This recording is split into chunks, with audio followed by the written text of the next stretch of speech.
बिस्मिल्लाहिर्रहमानिर्रहीम। आज 6 सितंबर 2021। दिल से निकलेगी न मरकर भी वतन की उल्फत, मेरी मिट्टी से भी खुशबुए वफा आएगी।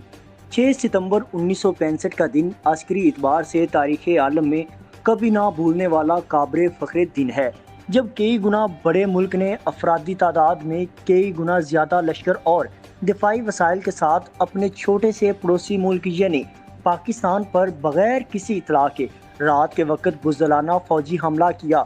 इस छोटे मगर गयूर बहादुर और मुतहिद मुल्क ने अपने बुज़दिल दुश्मन के इस हमले का मुकाबला करते हुए इस हमले को नाकाम बना दिया।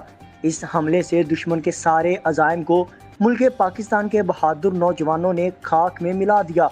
दुश्मन भारत को बैनुल अक़वामी सतह पर इससे शर्मिंदगी उठानी पड़ी। भारत इस हमले से पेश कदमी में नाकाम रहा और फिर पाकिस्तान ने जवाबी कार्रवाई की। पाकिस्तानी मुसल्लह अफवाज ने इसके फाजिलका सेक्टर और कशनगढ़ किला पर सब्ज़ हिलाली परचम लहराया।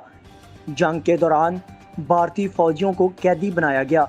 जब 23 सितंबर 1965 की सुबह 3 बजे फायर बंदी हुई तो इस वक्त दोनों मुल्कों की अफवाज के ज़ेर कब्ज़ा इलाकों की तफसील बताई गई तो भारत का कुल रकबा 1617 मुरब्बा मील पाकिस्तानी फ़ौज के कब्ज़े में आया और पाकिस्तानी फ़ौज 17 रोज़ जंग में रही।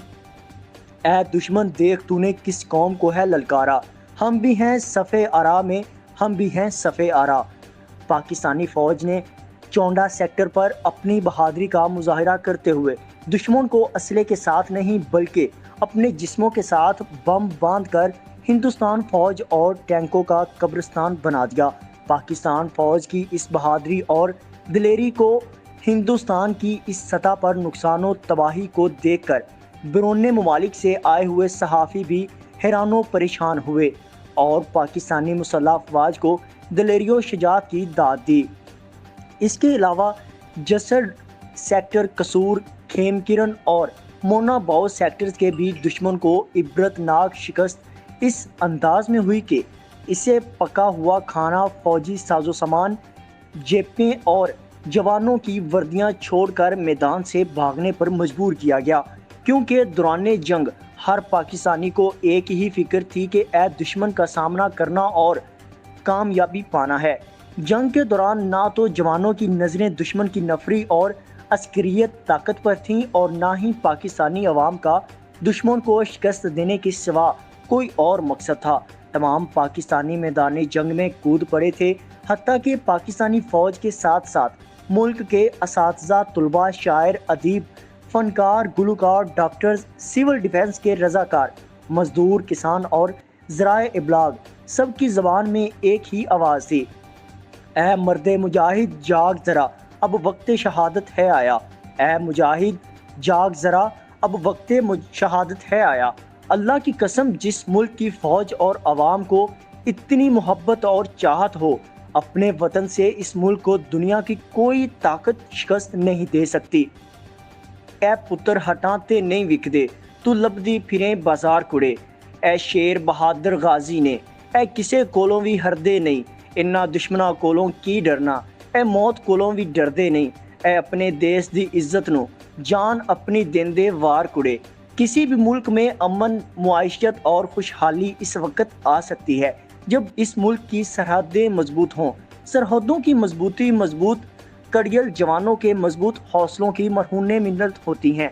आज 6 सितंबर 2021 पाकिस्तान की 23 करोड़ आवाम यौम दिफा पाकिस्तान मनाते हुए अपने उन कौमी हीरोज़ और बहादुर अफवाज की कुर्बानियों को नज़रअंदाज नहीं करना चाहिए कि जिन्होंने अपने जान मुल्क के लिए ख़तरे में डालकर जाम शहादत नोश किया।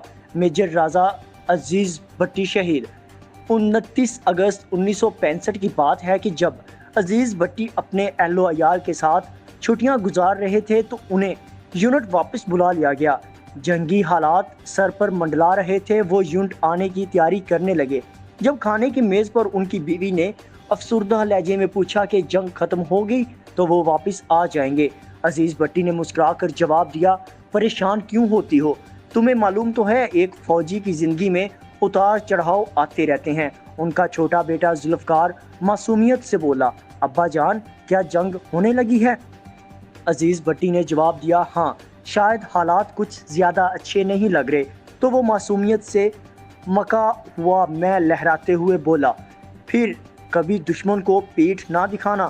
میجر نے اس کا ماتھا چوما اور اس سے کہا کہ پھر یہ بھی وعدہ کرو کہ میں شہید ہو جاؤں تو میری لاش پر نہیں رونا، اور پھر اپنی بیوی اور بیٹے سے کیا گیا وعدہ وفا کرنے میدان جنگ میں پہنچ گئے۔ جب دشمن لاہور پر حملہ آور ہوا تو اس وقت میجر عزیز بھٹی لاہور سیکٹر کے علاقے برکی میں کمپنی کمانڈر تعینات تھے۔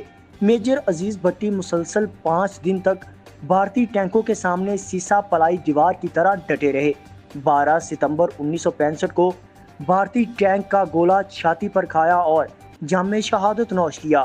شہید کی جو موت ہے وہ قوم کی حیات ہے۔ اللہ تعالیٰ تمام شہداء کی شہادت کو قبول و منظور فرمائے اور اس اسلام کے قلعہ پاکستان کو محفوظ اور مستحکم بنائے اور دشمنوں سے بچا کر رکھے۔